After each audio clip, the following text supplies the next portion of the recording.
ये जो है पोल्यूशन कंट्रोल बोर्ड वालों ने प्रोग्राम रखा था, इसमें ज़ालोजी माइनिंग वगैरह और मतलब डिस्ट्रिक्ट एडमिनिस्ट्रेशन भी शामिल थी, ज़ालोजी माइनिंग और पोल्यूशन वाले भी सारे। तो फिर लोगों के साथ उन्होंने ये रखा था यहाँ दरबार, इसलिए कि भाई आप ये जो हमने प्रोसीजर अडॉप्ट किया है इसके हक़ में हैं, या ये जो बाहर से आके टेंडर जिन लोगों ने डाले हैं इसमें हक़ में हैं कि खिलाफ है। लेकिन लोगों ने इसको मुस्तरद किया है, इस लिहाज से मुस्तरद किया है कि लास्ट ईयर भी ये इन्होंने ड्रामाबाजी की। 2018 में टेंडर किए और 18 में अलाट किए, वो अप्रूवल दिया 5 साल का। 5 साल अभी 2.5 साल नहीं गुजरे थे तो उन्होंने सारी स्टेट में दोबारा फिर टेंडर लगाने की कोशिश की। इस बात पर कि जी इन्होंने क्लियरेंस नहीं की, इन्वायरमेंटल क्लियरेंस नहीं की, या उसके अलावा जी दूसरा इन्होंने पॉइंट रखा था कि भाई ये रेवेन्यू वाली क्लियरेंस नहीं हुई। तो सवाल ये पैदा होता है कि वो क्लियरेंस के लिए कंट्रैक्टर जो हो उसने खाली एप्लीकेशन देनी होती है और प्रोसेस इन्होंने करना होता है। तो अगर उन्होंने क्लियरेंस नहीं भेजी 2 साल अगर, तो उसके बाद अपनी गलती पे ही वो टेंडर फ्रेश कर ले सारी स्टेट में, तो इन्होंने परेशानी क्रिएट की। ये इनकी मतलब कोता अंदेशी है, उस लिहाज से मैं कहूँगा इनकी अपनी गलती है। फिर दूसरी बात यह है कि टेंडर जो हैं जब होने चाहिए वो ऐसे जाके रेवेन्यू वाले वो इलाके में मतलब डिमार्केशन करें कि कौन सी जगह खालसा लैंड है।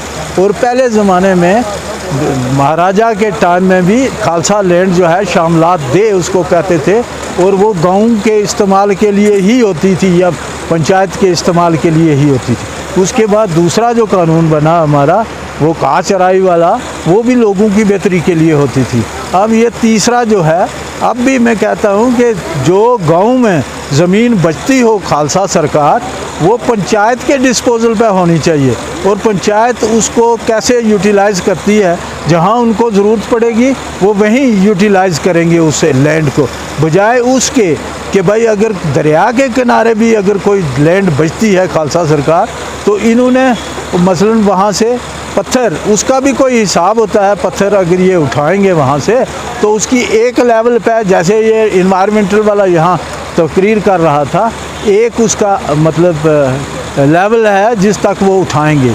इन्होंने तो सारा, मैं समझता हूँ कि पहले स्टेज पे आप भी देखें, कानून है कि आबी रकबे में कोई आदमी कंस्ट्रक्शन नहीं कर सकता, लेकिन इन्होंने सारा आबी रकबा जो है वो बंजर बना दिया है और रोड बना दिया है, इस लिहाज से कि हर जगह से माइनिंग उठा के या जो है लैंड कुछ तो मतलब फ्लड की वजह से रोड हो गई, और उस वजह से फिर आबाद भी किसी ने नहीं की, ना फ्लड वालों ने उस तरफ को इंटरेस्ट लिया कि वो वहाँ कोई प्रोटेक्शन दे, ना इरिगेशन वालों ने कोई इंटरेस्ट लिया कि वो कूलें जो है आबाद करें।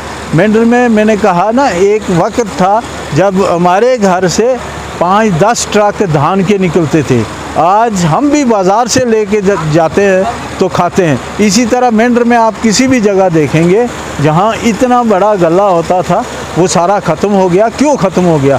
कूलें जो है रेस्टोर नहीं हो सकी, उनमें पानी नहीं चढ़ सका। अब तो इन्होंने और ख़राबा कर दिया है कि भाई अगर डेप्थ में चले जाएंगे खुदाई करके तो पानी कैसे खेतों में चढ़ेगा, वो नहीं होने चाहिए। ये टेंडर कैंसिल होने चाहिए। मैं इसलिए कहता हूँ कैंसिल होने चाहिए कि टेंडर ये करें ज़रूरत के मुताबिक। अगर कहीं रोड बनानी है, मैं ये कहता हूँ, तो शॉर्ट टेंडर करें। रोड जो है उस रोड बनने के लिए या कहीं कूल बनने के लिए डिपार्टमेंटल काम जो हैं, मिसाल के तौर पर, चूँकि हम तमीर व तरक्की को नहीं रोक सकते हैं कि हम कहें जी बिल्कुल कुछ ना हो, ये हो, लेकिन ये शॉर्ट टेंडर करके उन्हीं लोगों को दें जो वहाँ से लिमिट के अंदर निकालें। तो ये जिस तरह शुरू हो गए हैं, ये तो आपने पैसे की बात करते हैं कि इनको कितना पैसा मिलना चाहिए, या ठेकेदार कोई सोचेगा कि मैंने कितनी यहाँ से कमाई करनी है, वो कमाई करने के लिए आया, उसको लोगों से दिलचस्पी नहीं है। वो अगर मिसाल के तौर पर 4 रुपये की चीज़ 50 में देना शुरू कर लेगा तो एक तो लोगों की चमड़ी उतरेगी, पैसे उनसे जाएंगे, उनकी जेब से जाएंगे, और दूसरा इलाके का नुकसान होगा। मैं कहता हूँ सबकी जिम्मेवारी बनती है, डिस्ट्रिक्ट एडमिनिस्ट्रेशन की भी जिम्मेवारी बनती है। पहले तो उनको ऐसा करने ही नहीं चाहिए था।